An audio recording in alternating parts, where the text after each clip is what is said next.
Saudara-saudara, Anda bersama saya Octavianus Mote di dalam acara Papua Bicara.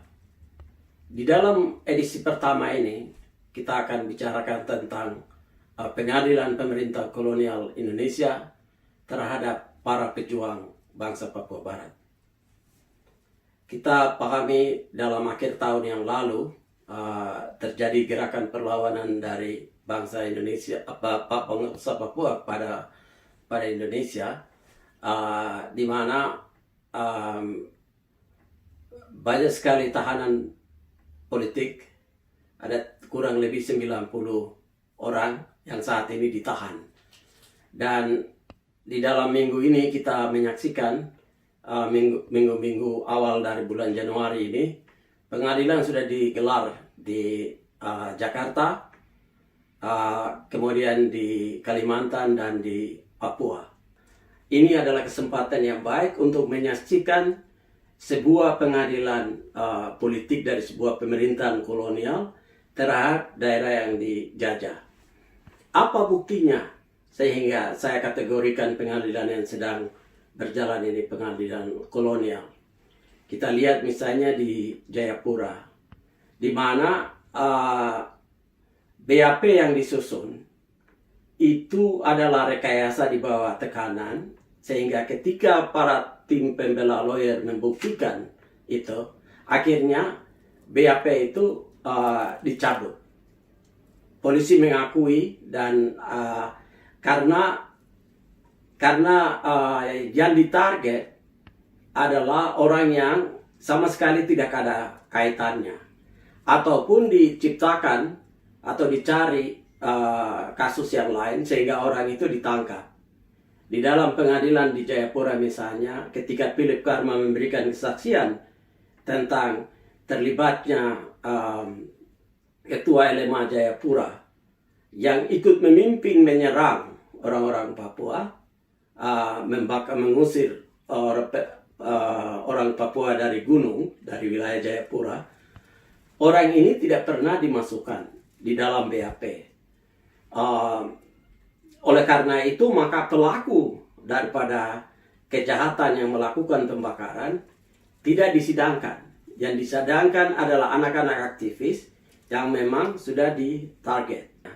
Ini memperlihatkan bahwa pengadilan dalam kolonial Indonesia bukan untuk mencari keadilan bagi korban, tetapi sebetulnya justru dipakai untuk mentarget, menangkap para pejuang bangsa itu dan dimasukkan di dalam penjara.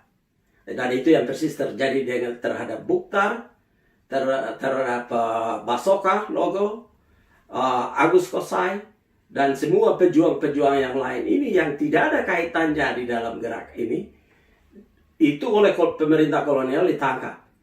Dan saudara-saudara, Anda tahu bahwa dalam sejarah Indonesia, Indonesia sudah pernah mengalami, para pejuang Indonesia pernah mengalami pengadilan serupa, pengadilan kolonial, Soekarno, Hatta. Mereka ditangkap, diproses, ditangkap, lalu sesudah itu mereka dibuang keluar dari Jawa. Soekarno ke Flores dan kemudian ke Bengkulu, Hatta ke Bovendigul. Jadi apa yang sedang Indonesia lakukan adalah persis apa yang pernah kolonial Belanda lakukan. Yang bedanya memang adalah Belanda melakukan pengadilan secara mengikuti proses hukum. Dan sampai akhirnya terbukti, dan karena dia dianggap sebagai ideologi, maka dia dibuang. Oleh Indonesia, mereka lakukan itu kriminalisasi. Dalam acara hari ini kita berkesempatan untuk berkomunikasi dengan Pendeta Suar Budaya Rahadian yang mendampingi para pejuang politik dari Papua Barat di dalam menghadapi pengadilan kolonial di Indonesia. Oleh karena itu, saya akan berbincang-bincang dengan beliau yang pada saat ini berada di Jakarta. Pak Pendeta, saya ucapkan terima kasih Bapak sudah bersedia untuk mendampingi para pejuang politik, dan barangkali Bapak bisa share kepada pendengar kami bagaimana sampai Bapak mulai terlibat di dalam mendampingi para pejuang dari Papua ini. Terima kasih banyak Pak Moten, kesempatan bisa berbincang. Saya Pendeta Suar Budaya Rahadian. Sehari-hari saya adalah pastor di Gereja Reform Baptis di Jakarta Pusat, di Salekta. Papua menjadi bagian penting dalam perjalanan gereja kami. Sebetulnya belum terlalu lama, itu baru 2017. Meskipun secara pribadi banyak juga orang Papua yang ada di gereja kami, tapi percakapan yang benar-benar serius untuk membahas Papua baru dimulai kurang lebih 2 tahun lebih yang lalu, dalam rangka waktu itu momen peringatan 500 tahun Reformasi Protestan. Yang saat itu kami berbicara isu Papua melampaui percakapan sekedar pelanggaran HAM. Itu penting, pelanggaran HAM, tapi kami melihat ada masalah yang lebih krusial, yaitu isu politik di Papua dan bagaimana sejarah Papua itu berintegrasi dengan Indonesia. Nah, kami menemukan di sana ada kelompok-kelompok yang nggak paham tentang isu itu. Ya. Pada bulan Agustus 2019 terjadi penangkapan di beberapa titik di Jakarta, dari tanggal 28 sampai tanggal 31. Ada di asrama Duga, di asrama Lanijaya, dan untuk Surya itu yang penangkapan terakhir tanggal 31 Agustus di sebuah pusat perbelanjaan di Jakarta. Nah, penangkapan-penangkapan ini dilakukan secara terlihat sporadis, tapi sebenarnya tidak, karena setelah aksi menentang rasisme yang terjadi di Surabaya itu, muncul pernyataan-pernyataan dari tokoh-tokoh politik di Indonesia di berbagai media begini. Baru kali ini dalam sejarah NKRI ada bendera Bintang Kejora yang dikibarkan di depan Istana Negara. Presiden harus bertindak. Nah, lalu tanggal 28 itu Kapolri waktu itu Pak Tito Karnavian kan merespon, ya kami akan menangkap orang-orang itu, menindak tegas gitu ya. Kalau tidak salah itu orang yang pertama mempermasalahkan tuh Ketua MPR periode lalu Pak Zulkifli waktu itu. Nah, ternyata betul Pak Tito bukan cuma bicara, dan memang betul sejak beliau bilang di media itu karena ada penangkapan. Dan penangkapan ini semua disangkutkan dengan satu pasal yang sama, itu pasal makar. Karena mereka dianggap mereka mengibarkan bendera Bintang Kejora di depan Istana Negara di Jalan Medan Merdeka Barat, dan itu dianggap memenuhi kriteria anslag atau makar.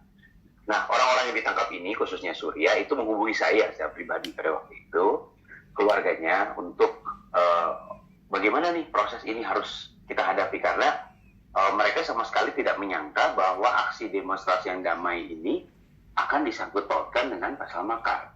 Sebab ini aksinya juga kultural ya, ada kebudayaan Papua ditampilkan dan ada nyanyian dan sebagainya. Jadi tidak ada dugaan sama sekali bahwa ini akan diarahkan ke situ. Nah, dari situlah saya mendampingi, karena memang ada permintaan pribadi, makanya dalam berbagai media nama saya disebut sebagai pendamping atau juru bicara dari ke-6 tahanan politik Papua. Kurang lebih begitu sih kenapa saya terlibat. Baik Pak Pendeta, terima kasih. Pertanyaan berikutnya Pak Pendeta, bagaimana Bapak menilai tentang seluruh persiapan dari kasus persidangan ini terhadap para pejuang Papua ini? Dengan persidangan yang terjadi, khususnya kita bicara kasus yang pertama itu kasus ke-6 tahanan politik Papua ya. Betul. Dari gaya besar itu kami pertama-tama dari pihak keluarga dan pengacara ingin membuktikan bahwa satu proses penangkapannya ini tidak sah. Maka itu kami sempat mengajukan pra peradilan pada bulan November 2019 lalu, walaupun kami kalah. Tapi kekalahan kami di proses pra peradilan itu tidak disanggah dengan argumentasi yang rasional, lebih karena itu ada tekanan politik menurut saya. Ya, karena yang kami ajukan adalah begini. Dari 6 orang itu, 3 orang ditahan tanpa menunjukkan surat penangkapan. proses penangkapan tidak sesuai dengan protokol penangkapan Polri ya. Misalnya ada satu orang anak yang digerebek oleh 50 orang intel di Depok itu, didobrak, ditodong pistol, lalu tidak menunjukkan identitas bahwa mereka polisi. Baru setelah terjadi konflik fisik gitu di antara mereka, baru polisi bilang kami adalah intelijen dari Polda Metro Jaya.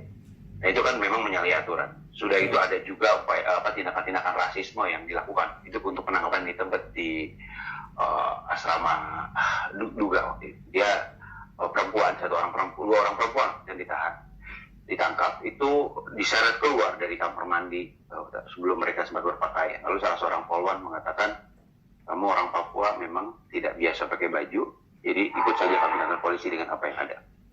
Nah, hal seperti itu kami dokumentasikan, kami tampilkan di sidang pra-peradilan. Tapi tampaknya itu tidak digubris oleh hakim tunggal pada waktu itu, sehingga dianggap tetap penahanannya ini sah.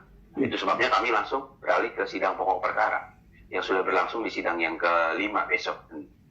Nah, agenda sekarang adalah bagaimana jaksa menanggapi eksepsi dari pengacara. Jadi eksepsi kami kemarin jelas ya, bahwa kami sampaikan seluruh delik yang disangkutkan, delik makar itu, KUHP 106 dan 109 itu tidak memenuhi, tindakan demonstrasi tidak memenuhi delik makar. Karena makar atau dalam bahasa Belanda Anslag itu mesti ada serangan langsung bersifat fisik, ada bukti perencanaan akan membunuh kepala negara misalnya, dan ada ditemukan senjata atau senjata tajam atau senjata api. Nah, kriteria itu tuh yang paling dasar saja sudah tidak terpenuhi dalam persidangan. Jadi ini dakwaan yang disusun ini keliru.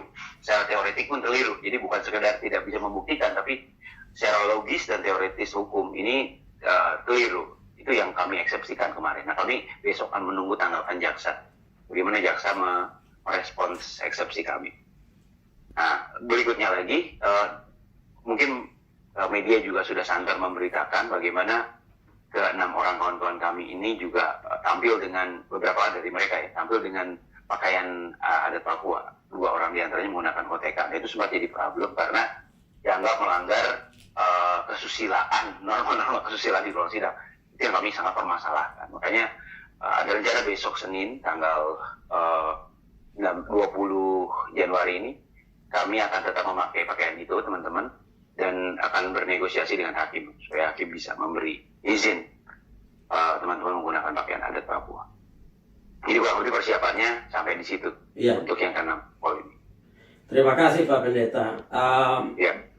Kalau melihat apa yang tadi dijelaskan itu kan sudah memperlihatkan semacam ketidakadilan, dan saya yakin para tahanan, para pejuang Papua ini menyadari akan semua hal itu. Nah, Bapak bisa menjelaskan kepada kami bagaimana suasana atau persiapan mental, emosional daripada ke-6 pejuang Papua yang sedang Bapak dampingi? Ya, secara mental emosional tentu sebagai manusia biasa mereka mengalami naik turun. Ada masa-masa mereka semangat dan percaya diri, tapi ada masa-masa mereka juga putus asa, mungkin rindu dengan keluarga, mungkin juga karena secara fisik sering sakit. Jadi kami sebagai keluarga dan teman-teman memang harus terus memberikan dorongan moral ya. Jadi sementara ini sih mereka sudah kuat kembali, tapi memang keadaan tidak selalu seperti itu ya, tidak selalu cerah ceria ya. Ada hari-hari juga di mana mereka, bahasa Indonesia itu patah harang ya, patah semangat. Ya, jadi memang perlu dukungan dari teman-teman semua di manapun berada, di internasional khususnya yang peduli terhadap isu Papua, untuk terus memberi dukungan moral bagi mereka semua. Gitu. Ya, dan saya melihat di dalam pengadilan itu mereka juga menyanyi antara lain hari kiamat seperti begitu. Lalu saya lihat ada beberapa pengunjung di belakang. Bisa ceritakan kepada kami apa yang di dalam pada saat pengadilan ini, apa yang kiranya perlu dilakukan untuk memberikan kekuatan kepada para pejuang ini? Ya, eh, yang paling penting adalah begini, ya kan yang ingin dilakukan oleh pemerintah Indonesia dan juga polisi atau aparat keamanan adalah meyakinkan publik bahwa mereka ini orang yang bersalah. Betul. Dan meyakinkan mereka secara pribadi ke 6 lapor ini bahwa kamu memang salah. Kita perlu berikan support moral bahwa tidak, yang kalian lakukan itu tidak salah, yang kalian lakukan adalah kebenaran, dilakukan untuk penegakan keadilan, dan itu harus terus digaungkan supaya itu memberikan support moral buat mereka. Menurut saya itu penting. Jadi dukungan verbal, non verbal, video atau apapun itu kami sering kali bawa ke dalam penjara. Ya mungkin kami nggak boleh bawa HP, tapi kami bisa print surat dan sebagainya. Kami tunjukkan, dan itu cukup efektif memberikan kekuatan bagi mereka. Saya pikir surat-surat pribadi dari luar penjara ke dalam penjara atau pesan-pesan itu sangat menguatkan menurut saya. Mereka termotivasi sekali untuk berjuang dan bertahan. Terima kasih Pak Pendeta. Bagaimana dengan peliputan tentang berita ini, baik di dalam media-media nasional maupun media internasional? Iya, seiring waktu berjalan memang ada peningkatan ya, jumlah media yang meliput. Kalau media-media nasional kita tahu seperti CNN Indonesia, ada Metro TV, ada Kompas, ada Tirto dan sebagainya, itu memang selalu hadir dalam persidangan. Internasional di sidang-sidang pertama dan kedua kemarin itu dihadiri oleh New York Times, ada Washington Post, ada Reuters, juga ada beberapa media dari Australia cukup banyak, dan dari Portugal. Jadi menurut saya cukup baik sih liputan internasional, dan mereka memberitakan dengan padat, dengan tegas pesannya gitu. Dan itu yang diperlukan karena di Indonesia tentu kalaupun diberitakan bukan isu substansialnya, lebih ke pakaiannya atau bagaimana suasana sidang. Jadi kan kalau media Indonesia seringkali nggak melihat substansi perkaranya gitu. Media internasional mungkin membantu menjernihkan itu. Terus. Betul. Pak Pendeta, tadi sangat jelas sekali tentang peristiwa yang terjadi di pengibaran bendera. Tapi yang belum kita bicara adalah yang terhadap kasus Nduga yang satu orang. Barangkali Bapak bisa menjelaskan tentang bagaimana dia tertangkap, bagaimana diproses di dalam pengadilan sekarang. Baik, jadi pada akhir bulan Desember 2019, tepatnya tanggal 21 Desember, tim kami ini di Jakarta mendapat limpahan kasus dari Nduga, yaitu seorang pemuda atau remaja bernama Bispo Guyangge. Bispo ini rupanya sudah ditangkap dari bulan Mei 2019 karena dituduh terlibat dalam pembunuhan 17 orang pekerja PT Istaka Karya. Di dalam proses itu, Bispo secara mendadak dioper ke Jakarta dengan alasan di Wamena situasi pengadilan sudah shutdown. Nah, kami sebenarnya tidak bisa mengklarifikasi apa betul pengadilan di Wamena shutdown atau mungkin Bispo dipindahkan ke Jakarta untuk alasan lain. Tapi secara administratif memang menyulitkan kami karena kami belum memegang data-data yang lengkap tentang Bispo. Tapi yang kami tahu dari wawancara verbal, dia mengaku masih berusia 14 tahun. Dan dalam pengakuannya juga pada saat peristiwa di Istaka Karya itu justru Bispo sedang tidak ada di sekitar Nduga. Dia sedang melarikan diri di beberapa hutan yang ada di sekitar Nduga. Dan Bispo dijebak waktu itu. Jadi dia kabur, dia dijebak oleh kerabatnya menurut pengakuan dia untuk kembali ke negara Nduga, ke pasar Sinakma. Di situ dia ada sebuah pasar dengan itu di Wamena, Pak. Bahwa Bispo akan dapat bantuan dana desa, kan di Indonesia ada program dana desa. Betul. Nah, orang datang, ternyata ketika Bispo datang, Bispo disergap oleh puluhan orang polisi dan TNI bersenjata lengkap. Kepalanya dipukul dan dia pingsan. Nah, sejak saat itu dia tidak sadarkan diri, dia sudah ada di penjara. Nah, itu yang kami dapatkan informasinya. Nah, yang uniknya adalah meskipun Bispo tidak bisa berbahasa Indonesia, tidak bisa menulis dan membaca, BAP sudah selesai jadi dan menceritakan kronologis bagaimana Mispo terlibat. Sesuatu yang menurut kami mustahil karena polisi yang mewawancara tidak bisa bahasa Duga. Ya. Bahkan setahu saya juga banyak orang Papua asli yang tidak bisa bahasa Duga karena umumnya orang Papua kan berbahasa Biak, tahu saya. Ya. Bahasa Duga agak tidak begitu banyak penuturnya. Jadi Ya. tanpa penerjemah menurut kami akan cukup mustahil untuk mendapatkan informasi sebanyak itu dari Mispo yang akurat. Betul. Nah, yang lebih mengejutkan lagi, polisi mengatakan Mispo berusia 20 tahun, tapi pengakuan Mispo dia berusia 14. Itu sebabnya kami sedang melakukan upaya forensik gigi. Karena menurut kami itu satu cara yang ilmiah membuktikan umur seseorang. Betul. Untuk membuktikan sebenarnya Mispo ini umurnya berapa. Nah, Betul. kurang lebih kerumitan-kerumitan itu yang terjadi. Belum lagi ancaman hukuman mati yang menanti. Gitu.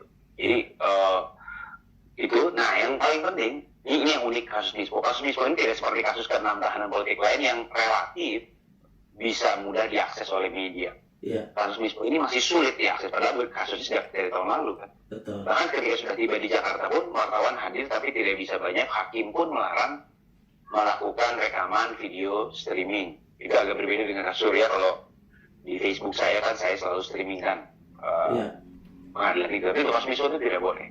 Jadi ini yang kami mengalami cukup kesulitan karena informasi tentang dia sangat terbatas, akses untuk meliput pun dibatasi.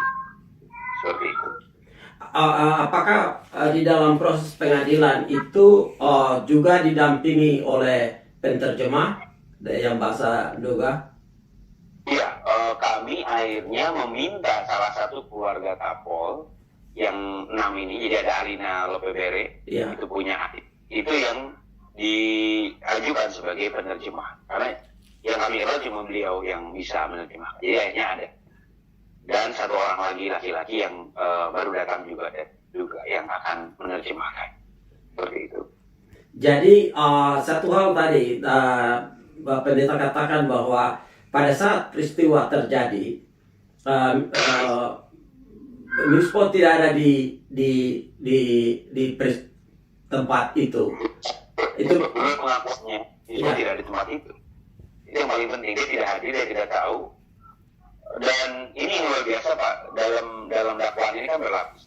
Pembunuhan berencana, penganiayaan, penculikan, dan penggunaan senjata ilegal. Jadi ada, kalau kita lihat profilnya dan kita mendengar kronologis kejadiannya, itu hampir mustahil dilakukan oleh seorang Mispo yang masih di bawah umur dan tidak punya kecakapan menggunakan senjata, apalagi menculik 17 orang gitu. Saya pikir ini sesuatu yang tidak masuk akal sehat. Saya terakhir tentang Mispo, saya mengikuti berita di YouTube, di mana ada rombongan dari anggota DPR RI dan DPD, ditemani juga oleh Fritz, Komnas HAM di Papua. Bukan Fritz, DPD saya kira dengan DPR. Ya, itu mereka menjumpai beliau dan mereka memberi kesaksian bahwa polisi pada saat itu menangkap orang ini untuk menutupi karena tidak mampu mengejar pelakunya. Dan sedangkan Mispo ini ditangkap hanya karena dia sempat bekerja beberapa saat di perusahaan ini. Jadi Bapak barangkali bisa menjelaskan hal ini supaya jelas bagi kita semua. Iya, jadi betul minggu lalu saya pun hadir di acara itu karena saya dihubungi untuk mendampingi. Jadi ada anggota DPD RI dan DPR di Papua, ada juga MPR RI yang hadir untuk menjenguk Mispo dan ingin memastikan situasinya seperti apa.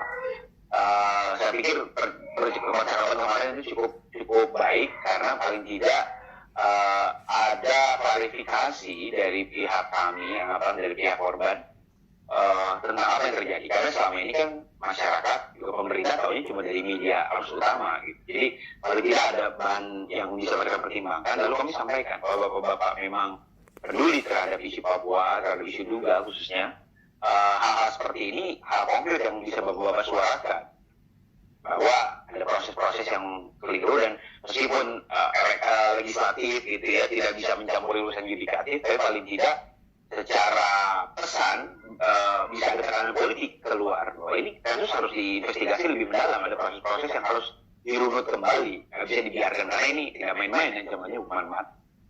Nah, saya pikir responnya cukup bagus kemarin ketika itu disampaikan. Nah, kita tunggu saja apakah mereka akan komitmennya dipegang untuk menyuarakan isu ini ke publik. Kita sedang menunggu itu. Terima kasih Pak Pendeta. Saya kira ini sudah sangat menolong kami karena Bapak adalah pendamping, bukan pembela, karena Bapak bukan seorang lawyer, tapi Bapak sebagai pendeta adalah pendamping para pejuang Papua Barat ini. Ada hal yang barangkali mau disampaikan yang barangkali terlewatkan, yang Bapak mau tegaskan di sini? Iya, saya mengimbau rekan-rekan sekalian dimanapun berada di seluruh dunia yang memiliki kepedulian dan cita-cita untuk tegaknya kemanusiaan, tegaknya keadilan, dan secara lebih spesifik tentang pembebasan rakyat Papua. Saya pikir kita semua harus bergandengan tangan untuk menyuarakan isu ini bahwa ada proses pengadilan yang tidak adil, ada proses penangkapan yang melanggar hukum, dan ada orang-orang yang sedang terancam bahaya, bahkan bahaya maut. Dan kita perlu tekan pemerintah Indonesia untuk meninjau kembali proses ini supaya keadilan bisa ditegakkan. Bahkan bagi kita yang tidak punya cita-cita politik yang sama untuk isu Papua, mari pandang ini sebagai isu kemanusiaan. Mari pandang ini sebagai isu keadilan, karena apapun stance politik Anda, posisi politik Anda terhadap Papua, kalau Anda merindukan keadilan ditegakkan, saya pikir tidak ada orang yang boleh diam melihat proses ini berlangsung dengan tidak adil. Terima kasih Pak Pendeta, Tuhan memberkati. Tuhan memberkati Pak Pendeta, terima kasih banyak untuk kesempatan. Demikianlah acara Papua Bicara kali ini. Sebelum menutup acara ini, saya ingin menambahkan bahwa di dalam pengadilan politik pemerintah kolonial Indonesia terhadap para pejuang Papua memang tidak mencari keadilan, tidak ada kebenaran. Yang ada adalah sebuah panggung sandiwara untuk membunuh perjuangan Papua merdeka. Oleh karena itu, saya mau menghimbau agar mari kita memberikan suatu dukungan solidaritas, karena yang mereka lakukan adalah mereka hadapi pengadilan ini dengan gagah perkasa sebagai pejuang yang memperjuangkan keadilan dan kebenaran. Demikian, sampai jumpa di dalam edisi berikutnya.